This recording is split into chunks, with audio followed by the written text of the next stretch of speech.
welcome to my first Tofu60 build.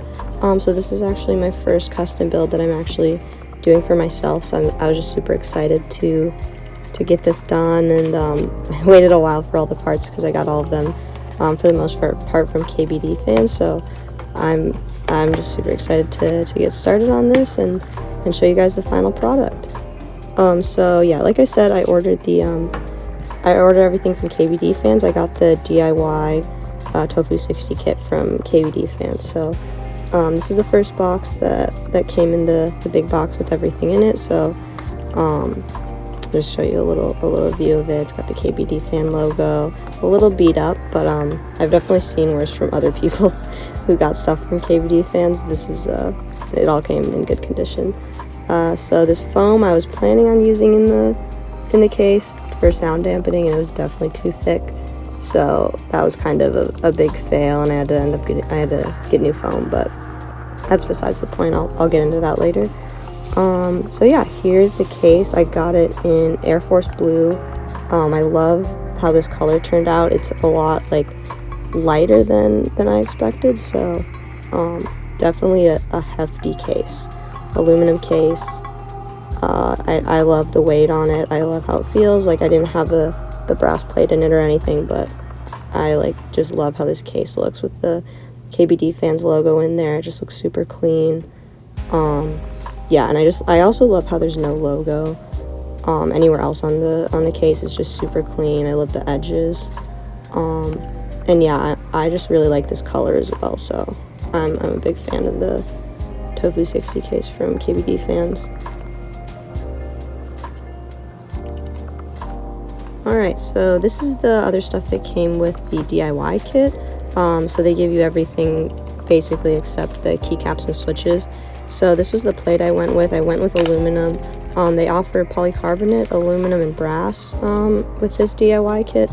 I know brass is like the beloved way to go according to everyone, but kind of listening to sound tests, I really liked how aluminum sounded better, so we'll see if I regret that decision later. Maybe with the next board I make, I'll go with brass, but yeah, that's what I went with, and this is the PCB it comes with as well.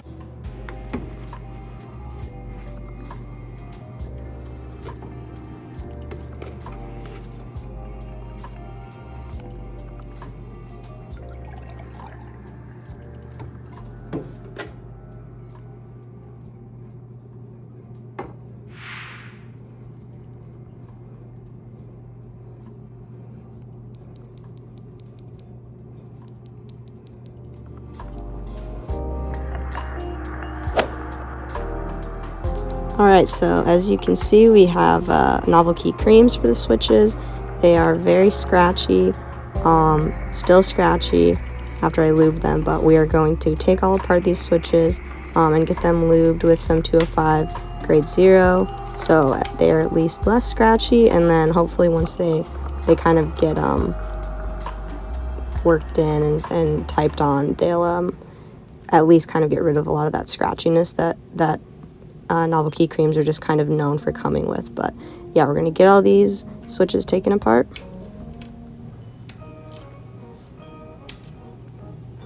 And now we got them all laid out on our little organizer, and we're going to start lubing all 60 of these switches. So here I'm just going to give you kind of a close-up view of how I lube them. I usually just kind of go with the Taiha Type's guidance and try to follow his instructions as closely as possible. Looking at this video, I think this was just the overlooped switch, so if you're watching this and like, oh my god, that's way too much, I agree. And the other ones, definitely I chilled out on the amount, but springs obviously not as much, just putting as much on there as I can because I hand painted all of the springs, so that kind of took a sec, but got those all ready to go, got the springs on there, and then finishing up that top part of the spring, and then we'll get into the little stem there, putting a few brushes on the stem, and then we'll be good to go.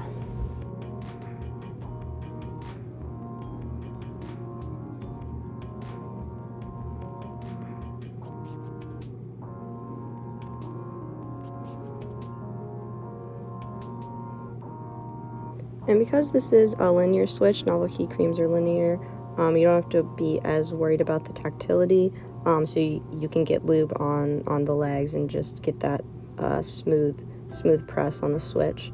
And then we just plop the stem right on there, matching the legs with the actual logo of the switch. You can kind of see me lining it up right there, and then you can press it together.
Alright, so my original plan was to use these Duroc piano, here I'll show you the piano plate mounted stabs. Because Durocs are considered one of the best stabs, I thought that would be a good plan to like put with my own board. This was the first time I actually like bought my own stabilizers and everything to put into this, so I did not realized that I needed to make sure that the plate mounted stabilizers matched with my plate in specific. So I like made sure that they didn't need to be clipped on the bottom. I made sure that they would be all smooth and wouldn't make a ton of noise, and then I lubed all of them with dielectric grease. And long story short, I got it all ready to go, and then I realized that the plate mounted stabilizers do not fit in my plate. So that was kind of a tragedy because this took a long time. But if you are planning on buying your own stabilizers that don't come with your plate or your kit, just make sure they fit. So what we ended up doing, I used the cherry stabilizers that came with my kit, and that was what I ended up using. They're the cherry screw-in stabilizers. So I decided to do this O-ring mod that kind of mimics a gasket mount, so it's not as much of a plate mounted keyboard. So I basically put the O-rings on the little legs inside the case so that the PCB itself isn't ever having this direct contact with the metal. And then you also put O-rings on the side of the screw, so on each side there's no direct contact with the metal case and the PCB. It's just these little O-rings, so there's kind of this extra bounce in your keyboard. So that kind of took a sec to get everything lined up, but we're ready to go. As you can see, we switched to the screw-in stabilizers, but we have the stabilizers in, we have all the little O-rings, you can kind of see them in there, the O-rings with the screws, and now we're ready to put it all together.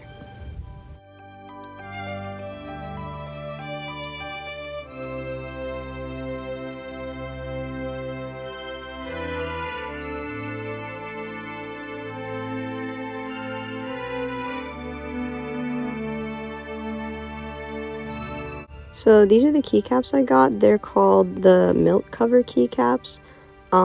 I kind of looked at a lot of different options. There were some on KBD fans. They're kind of all over the place. I loved them. I loved the little novelty keycaps they had with the cow and like the milk bottle and stuff.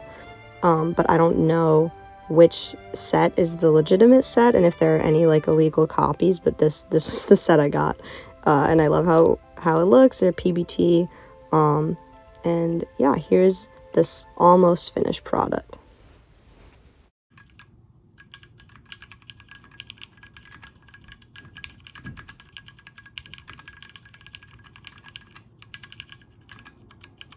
So it sounded a little hollow because I ended up taking the foam out, the black foam from before that you saw. It was too thick, so there was no foam. It sounded too hollow to me, so I ended up going and getting this foam that worked a lot better. It has these little squares you can kind of just pop out because it's perforated. So I used one layer for that little divot area and then another larger layer for the whole case itself. It was the perfect thickness, and I think it definitely changed the sound for the better.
Alright everyone, so that is it for my Tofu60 build.